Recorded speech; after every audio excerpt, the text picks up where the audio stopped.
আসসালামু আলাইকুম ওয়া রাহমাতুল্লাহ। প্রিয় শিক্ষার্থীরা, সৈয়দপুর এসএসডিপি মডেল উচ্চ বিদ্যালয়ের অনলাইন ক্লাসের পক্ষ থেকে তোমাদেরকে শুভেচ্ছা ও স্বাগত। আশা করি তোমরা এই করোনাকালীন সময়ে ভালো আছো, সুস্থ আছো ও নিরাপদে আছো। তোমরা ভালো থাকো, সুস্থ থাকো, এটাই কামনা। আমিও তোমাদের দোয়ার আশীর্বাদে ভালো আছি ও সুস্থ আছি। আজকে তোমাদের অনলাইন ক্লাসে আমি মোহাম্মদ মামুনুর রশিদ, সহকারী শিক্ষক, সৈয়দপুর এসএসডিপি মডেল উচ্চ বিদ্যালয়, বাণিজ্যপাড়া, বরিশাল। প্রিয় শিক্ষার্থীরা, আজকে তোমাদের সাথে যে পাঠ নিয়ে আলোচনা করব তা হলো নবম ও দশম শ্রেণীর বাংলাদেশ ও বিশ্ব পরিচয়ের দ্বিতীয় অধ্যায়ের পরিচ্ছেদ 2.2 থেকে। আজকে আমার পাঠের শিরোনাম হলো স্বাধীন বাংলাদেশ পুনর্গঠনের বঙ্গবন্ধু শাসনামল। প্রিয় শিক্ষার্থীরা, 1971 সালে 16 ডিসেম্বর পাকিস্তান হানাদারবাহিনী কর্তৃক আত্মসমর্পণের মাধ্যমে বাংলাদেশ চূড়ান্ত বিজয় লাভ করে।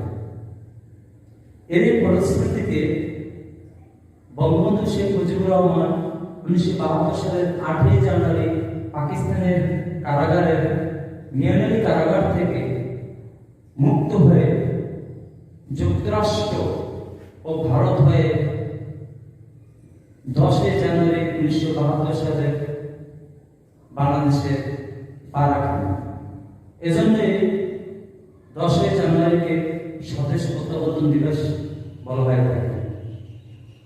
প্রিয় শিক্ষার্থীরা, বঙ্গবন্ধু শেখ মুজিবুর রহমান স্বাধীন বাংলাদেশে পা রেখে তিনি দেখেন স্বজন হারা বেদনা, কান্না, রাস্তাঘাট, পোল, ব্রিজ ধ্বংসযজ্ঞ, সর্বোপরি 7 কোটি মানুষের খাদ্য, বস্ত্র, বাসস্থান চ্যালেঞ্জ দিয়ে তিনি তার সামনের পথ চলা শুরু করেন। প্রিয় শিক্ষার্থীরা, বঙ্গবন্ধু শেখ মুজিবুর রহমান স্বাধীন বাংলাদেশ পুনর্গঠনে যে সকল পদক্ষেপ গ্রহণ করে থাকেন, আমি তোমাদের সাথে সেসব বিষয় সম্পর্কে আলোচনা করব। প্রথমে বঙ্গবন্ধু শেখ মুজিবুর রহমান নতুন সংবিধান প্রণয়ন ও কার্যকরণ করেন, অর্থাৎ 1972 সালের 11 জানুয়ারি রাষ্ট্রপ্রধান হিসেবে বঙ্গবন্ধু শেখ মুজিবুর রহমান অস্থায়ী সংবিধান আদেশ জারি করেন। অর্থাৎ বঙ্গবন্ধু শেখ মুজিবুর রহমান যে কোনো দেশ পরিচালনার জন্য সংবিধান প্রয়োজন। সংবিধান হলো একটি দেশের সর্বোচ্চ আইন, সর্বোচ্চ দলিল।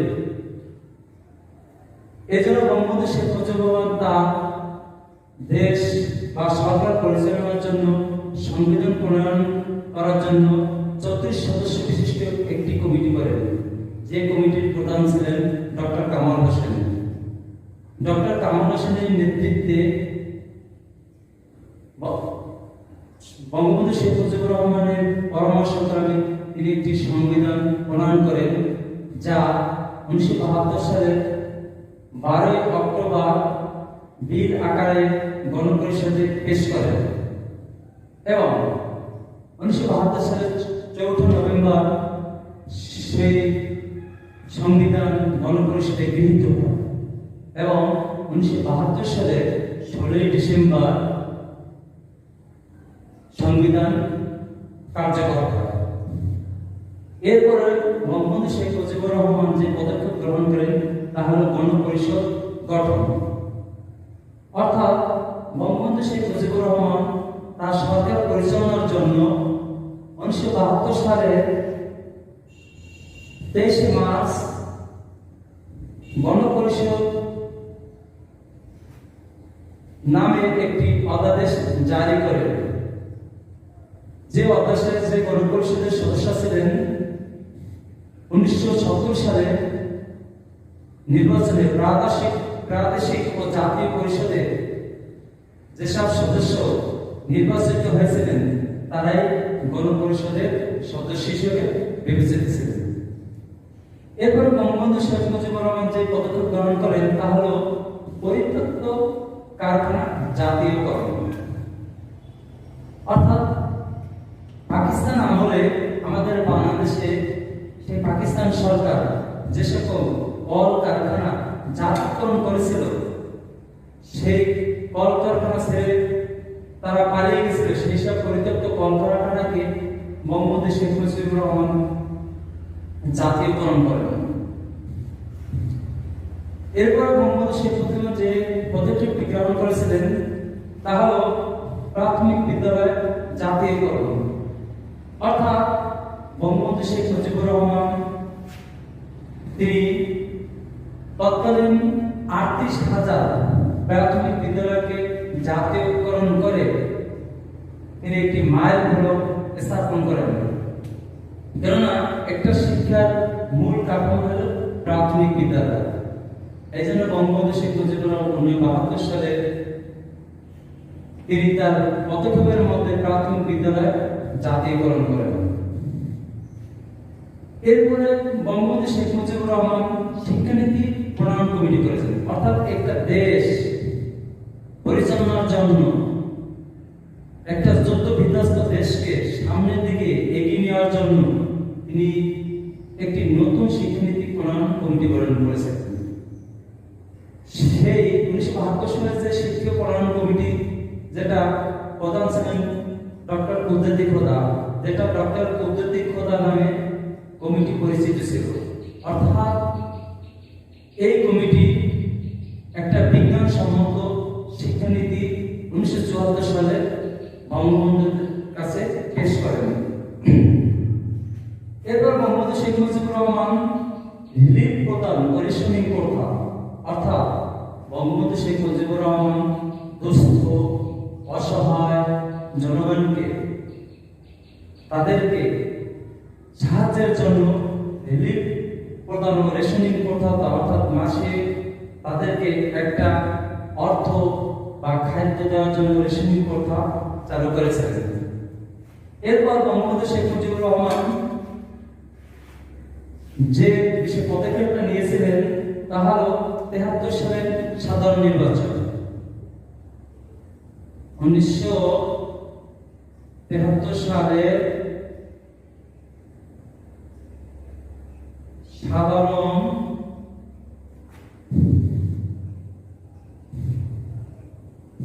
নির্বাচন, অর্থাৎ 1973 সালের 7 মার্চ বঙ্গবন্ধু শেখ মুজিবুর রহমান বাংলাদেশের প্রথম স্বাধীন বাংলাদেশের প্রথম সাধারণ নির্বাচন অনুষ্ঠিত হয়।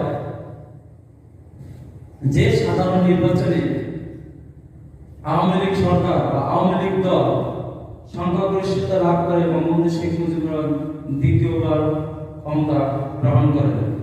এটাই ছিল বঙ্গবন্ধু শেখ মুজিবুর রহমান একটা গুরুত্বপূর্ণ পদক্ষেপ।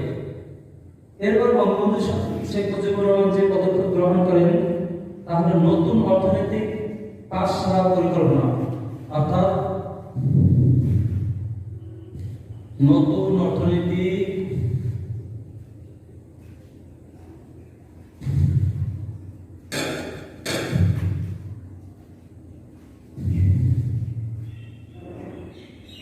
পাঠশালা পরিকল্পনা।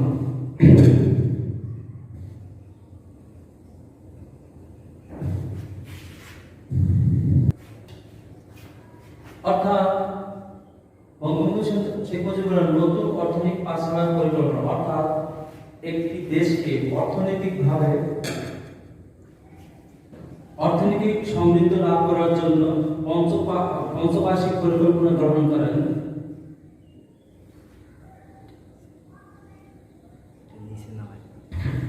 অর্থাৎ নতুন অর্থনৈতিক পরিকল্পনার মাধ্যমে বঙ্গবন্ধু শেখ মুজিবুর রহমান অর্থনৈতিকভাবে একটি দেশকে সমৃদ্ধ লাভের জন্য পঞ্চবার্ষিক পরিকল্পনা গ্রহণ করেন। বঙ্গবন্ধু শেখ মুজিবুর রহমানের এই দূরদর্শী পদক্ষেপের মাধ্যমে অল্প সময়ের মধ্যে বাংলাদেশ সামনের দিকে অগ্রসর হচ্ছিল। এরপরে বঙ্গবন্ধু শেখ মুজিবুর রহমান যে পদক্ষেপটি নিলেন তার স্বাধীন বাংলাদেশ পুনর্গঠনে, তা হল পররাষ্ট্র নীতি। বঙ্গবন্ধু শেখ মুজিবুর রহমান 1972 সালের 10ই জানুয়ারি ঢাকায় পদার্পণ করে প্রথমেই তিনি বলেন, বাংলাদেশ শান্তিতে বিশ্বাস করে, কারো শত্রু নয়। অর্থাৎ তার পররাষ্ট্রনীতির মূল কথাই ছিল সকলের সাথে বন্ধুত্ব, অর্থাৎ কারোর সাথে শত্রুতা নয়। এবং বঙ্গবন্ধু এই পররাষ্ট্রনীতির মাধ্যমে তিনি অল্প দিনের মধ্যে 140টা দেশ বাংলাদেশকে স্বাধীন দেশ হিসাবে স্বীকৃতি দেয়, যেটা বঙ্গবন্ধু শেখ মুজিবুর রহমানের অন্যতম একটি সাফল্য। অর্থাৎ তিনি খুব অল্প সময়ের মধ্যে আন্তর্জাতিকভাবে বাংলাদেশ যে একটি স্বাধীন রাষ্ট্র তার স্বীকৃতি লাভ করেন। এরপরে বঙ্গবন্ধু শেখ মুজিবুর রহমান স্বাধীন বাংলাদেশ পুনর্গঠনে যে পদক্ষেপটি গ্রহণ করেন তা হল ভারতীয় মিত্র বাহিনী ফেরত। অর্থাৎ 1971 সালে সেই মহান স্বাধীনতা যুদ্ধে ভারতের সেনাবাহিনী আমাদের বাংলাদেশের সেনাবাহিনীর সাথে একাত্রিত হয়ে যে যুদ্ধ করেছে সেটাকে মিত্র বাহিনী বলা হতো। অর্থাৎ আমরা যখন স্বাধীনতা লাভ করি বা অর্থাৎ বাংলাদেশ যখন বিজয় লাভ করে, তখন বঙ্গবন্ধু শেখ মুজিবুর রহমান স্বাধীন দেশ পুনর্গঠনে যে পদক্ষেপ দিয়েছিলেন, তিনি প্রথমেই ভারতীয় মিত্র বাহিনীকে ভারতে ফেরত দেন। এরপরে সর্বশেষ যে পদক্ষেপটি বঙ্গবন্ধু নিয়েছিলেন, আন্তর্জাতিক বিশ্বে বাংলাদেশ, অর্থাৎ আন্তর্জাতিক বিশ্বে বাংলাদেশ এর অবস্থা। বঙ্গবন্ধু শেখ মুজিবুর রহমান তিনি সরকার গঠনের পরে আন্তর্জাতিক অঙ্গনে তার একটা সুখ্যাতি বা সুনাম লক্ষ্য করা যায়। যার ধারাবাহিকতায় বঙ্গবন্ধু শেখ মুজিবুর রহমান সর্বপ্রথম আন্তর্জাতিক যে সংস্থার সদস্যপদ লাভ করে তা হল 1972 সালের কমনওয়েলথের সদস্যপদ লাভ করে। এরপরে বঙ্গবন্ধু শেখ মুজিবুর রহমান জাতীয় ভাবে তিনি জাতিসংঘের সদস্যপদ লাভ করেন 1974 সালে। অর্থাৎ বঙ্গবন্ধু শেখ মুজিবুর রহমান 1974 সালে 17 সেপ্টেম্বর সে জাতিসংঘে সর্বপ্রথম তিনি বাংলায় ভাষণ প্রদান করেন। অর্থাৎ জাতিসংঘে তিনি ভাষণ প্রদান করে আমাদের বাংলাদেশের সুনাম তিনি বিশ্বে ছড়িয়ে দেন। অর্থাৎ বঙ্গবন্ধু শেখ মুজিবুর রহমান তার এই 3.5 বছরের সরকার আমলে তিনি যে সব গুরুত্বপূর্ণ পদক্ষেপ নিয়েছিলেন যা ছিল এক অনন্য। অর্থাৎ প্রিয় শিক্ষার্থীরা, আজকে তোমাদের আমি যে বিষয়ে আলোচনা করেছি স্বাধীন বাংলাদেশ পুনর্গঠনের বঙ্গবন্ধু শাসন আমল, অর্থাৎ বঙ্গবন্ধু 1972 থেকে 75 এই শাসন আমলে যে পদক্ষেপগুলো গ্রহণ করেছে, আমি সংক্ষেপে সে বিষয়গুলো তোমাদের সাথে আলোচনা করলাম। আশা করি তোমরা সবাই বুঝতে পারছো এবং তোমরা তোমাদের পাঠ্য বই এই বিষয় নিয়ে যদি তোমরা একটু পড়াশোনা করো আরো ভালো ধারণা গ্রহণ করবে। প্রিয় শিক্ষার্থীরা, আজকে তোমাদের একটি বাড়ির কাজ দেওয়ার মাধ্যমে আমি আমার আজকের পাঠ শেষ করব। প্রিয় শিক্ষার্থীরা, তোমাদের পাঠ্য বইয়ের দ্বিতীয় অধ্যায়ের অনুসারে 38 পৃষ্ঠায় দুটো সৃজনশীল প্রশ্ন রয়েছে। তোমাদের জন্য বাড়ির কাজ হিসেবে আমি এক নম্বর সৃজনশীল প্রশ্নটা দেব। আশা করি তোমরা বাসায় সবাই এই সৃজনশীল প্রশ্নটা পড়বে এবং ধারণা লাভ করবে। তাহলে প্রিয় শিক্ষার্থীরা, আজকের মতো এখানে শেষ করি। সবাই তোমরা ভালো থাকো, সুস্থ থাকো, এই কামনায় আল্লাহ হাফেজ।